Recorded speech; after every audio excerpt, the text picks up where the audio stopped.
उन्होंने लीला मात्र से ही अपने उदर में ही माता पृथ्वी को छिपा रखा था। और जब उसको ला रहे थे तो मार्ग में एक दैत्य आ गया जिसका नाम हिरण्याक्ष है। भगवान को ललकारने लगा। और ये पूर्व में कौन था? ये पूर्व में थे भगवान के पार्षद। एक सुंदर कथा आती है इनके पूर्व के जन्म के अवतार की, कि पूर्व में ये दोनों जो हिरण्यकश्यप और हिरण्याक्ष थे, ये भगवान के पार्षद थे। नाम क्या था? तो बड़ी सुंदर चौपाई आती है कि द्वारपाल हरि के प्रिय दो, द्वारपाल हरि के प्रिय दो, द्वारपाल हरि के प्रिय दो, द्वारपाल हरि के प्रिय दो, द्वारपाल हरि के प्रिय दो, जय अरु विजय जानु सबको, जय अरु विजय जानु सबको।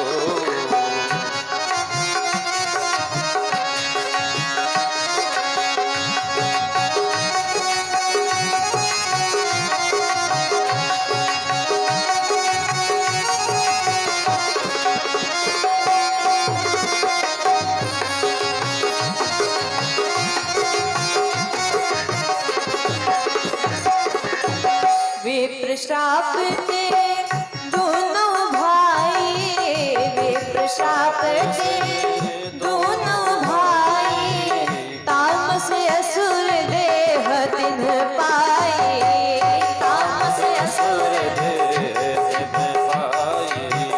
तामस असुर देह तिन्ह पाए, तामस असुर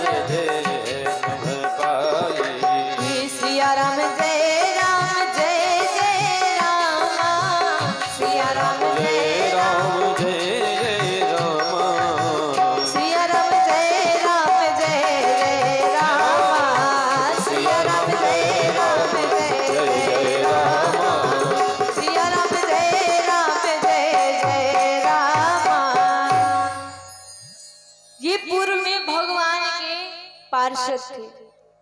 और जब सनत कुमार दर्शन करने गए भगवान का, तो इन्होंने द्वार पर ही रोक दिया और भगवान से मिलने से रोक दिया। वैसे संत महात्मा शीघ्रता से क्रोध नहीं करते, लेकिन उस दिन क्रोध आ गया और क्रोध में आकर के ऋषियों ने श्राप दे दिया कि जाओ भगवान से मिलने के लिए हमें रोकते हो, हम तुम्हें श्राप देते हैं, एक जन्म नहीं, दो जन्म नहीं, तीन जन्म में तुम्हें राक्षस योनि में जाना पड़ेगा, तुम्हें राक्षस कुल में जन्म लेना पड़ेगा।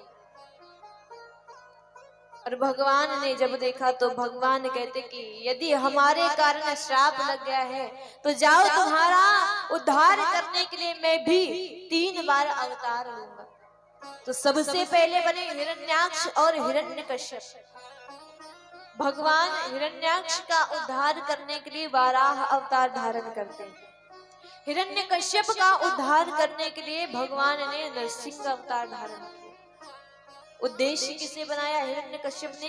प्रहलाद जी महाराज को, क्योंकि भगवान ऐसे किसी को नहीं मारते। दूसरे जन्म में ये बने रावण और कुंभकर्ण। माता सीता को उद्देश्य बनाया और भगवान श्री रामचंद्र जी से बैर लिया, तब भगवान ने उद्धार किया। तीसरे अवतार में, तीसरे जन्म में ये बने दंतवक्र और शिशुपाल। माता रुक्मिणी जी को उद्देश्य बना करके भगवान श्री कृष्ण जी से बैर लिया और भगवान ने इनका उद्धार किया, सायुज्य मुक्ति प्रदान की। ऐसा भगवान का स्वभाव है। तो जब पृथ्वी को ऊपर भगवान ला रहे थे तो मार्ग में ही हिरण्याक्ष का भगवान उद्धार करके तब पृथ्वी को ऊपर ला करके स्थापित करते हैं। जो मनु और शत्रुपा है, इनकी 3 पुत्रियां हुई हैं और 2 पुत्र हुए। पुत्रियों के नाम है आकुति, देवहूति और प्रसूति। जो पुत्रों के नाम, जो बेटों के नाम है, वो प्रियव्रत और उत्तानपाद। तो अब यहाँ पर पूछा गया कि एक बात बताइए, जो कन्याएं हैं इनके वंश में कौन कौन हुआ, कन्याओं का विवाह किससे हुआ? तो जब बताया गया कि जो देवहूति मैया है, देवहूति का विवाह करदम ऋषि के साथ, आकुति का विवाह ऋषि मुनि के साथ, ऋषि प्रजापति के साथ, प्रसूति है उनका विवाह हुआ दक्ष प्रजापति के साथ। यदि बात करें कि देवहूति मैया का विवाह करदम ऋषि के साथ कैसे हुआ,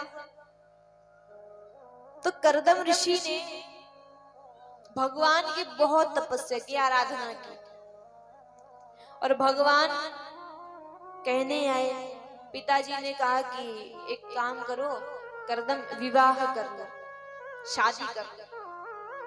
तो करदम ऋषि हाथ जोड़ करके कहते कि प्रभु, हम आपका भजन करने वाले, भक्ति करने वाले, अब कहाँ गृहस्थ में आप हमें फंसा देंगे?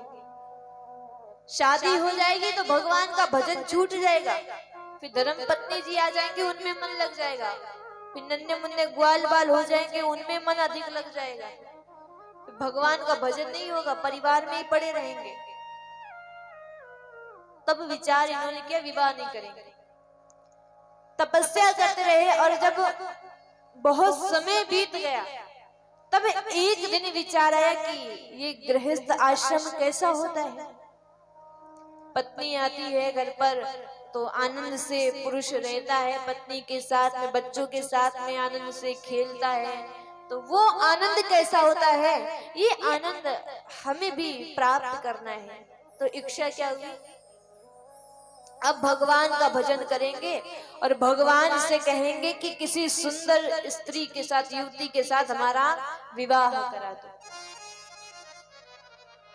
भगवान से हम कोई भी भावना लेकर के अगर प्रार्थना करते तो भगवान वो इच्छा पूरी अवश्य करते। 10,000 वर्षों तक तपस्या की करदम ऋषि ने, केवल इसलिए कि हमारा विवाह हो जाए, हमारी शादी हो जाए। और जब भगवान आए तो भगवान ने कहा, कहो करदम, क्या मांगते हो, क्या इच्छा है? करदम ऋषि कहते हैं कि प्रभु, इच्छा तो बहुत कुछ है, लेकिन कहने में संकोच होता है, आप अपनी भक्ति दे दीजिए, वही बहुत है। भगवान ने कहा, भक्ति चाहिए? अरे पहले बता देते, भक्ति तो प्राप्त है। अरे हम तो पहले जाकर के तुम्हारा विवाह तय करके आ गए और तुम कह रहे हो कि भक्ति चाहिए। करदम ऋषि ने जैसे सुना तो चरणों में गिर गए कि प्रभु, इच्छा तो हमारी यही थी कि किसी गुणवती स्त्री के साथ में, कन्या के साथ में हमारा विवाह हो जाए। कि तथा सचा हम परिवोढ़ कामः, समान शीलम ग्रह मेध धेनुम, उपेयवान मूल शेष मूलम, दुराशयः काम दुघांघ्रिपश्य। हे भगवान, आपकी भक्ति तो मैंने बहुत की, लेकिन जो मेरा ये हृदय है वो काम कलुषित है। भक्ति करके भी मैं विषयों से दूर नहीं जा पाया, इसीलिए मेरी इच्छा है कि गुणवती कन्या से मेरा विवाह हो जाए। परंतु आप आ गए हैं तो मैं आपसे एक प्रार्थना करता हूँ, गृहस्थ में मैं तब तक रहूंगा जब तक आप मेरे पुत्र बनकर नहीं आ जाते। जिस दिन आप मेरे बेटे बनकर के आ जाएंगे तब मैं विचार करूंगा कि मेरा गृहस्थ आश्रम सफल हुआ। आपका दर्शन करके फिर मैं चला जाऊंगा वन में, संन्यास ले लूंगा। तब संन्यास होता है। लोग कहते हैं कि विवाह नहीं करेंगे, सन्यासी जीवन व्यतीत करें। संन्यास लेना इतना सरल नहीं है, परिवार से दूर जाना इतना सरल नहीं होता है। आए एक बार भगवान के नाम का छोटा सा संकीर्तन करते हैं। बोली वृंदावन बिहारी लाल की जय हो, बोली श्री राधा रानी सरकार की जय हो। श्री श्री हरि। आज का जो मनुष्य है